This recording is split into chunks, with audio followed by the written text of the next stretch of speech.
Hey guys, welcome to the Overbooked tutorial. In this lesson, you're going to learn how to add new events to your calendar. Start by clicking the plus sign at the bottom of the screen. This will bring up the Add New Event dialog. And one thing that all great events have in common is a catchy title.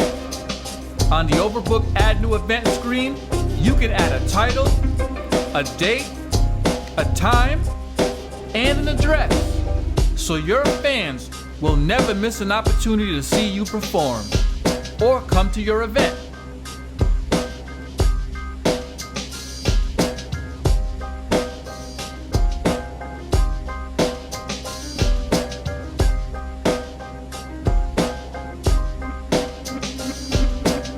And that's not all.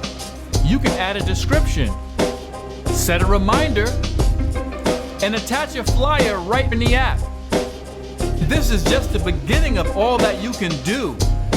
Keep watching the tutorials to see how you can share events, add events to your website calendar, capture fan email addresses, and automatically send an email to fans within a certain radius of your event.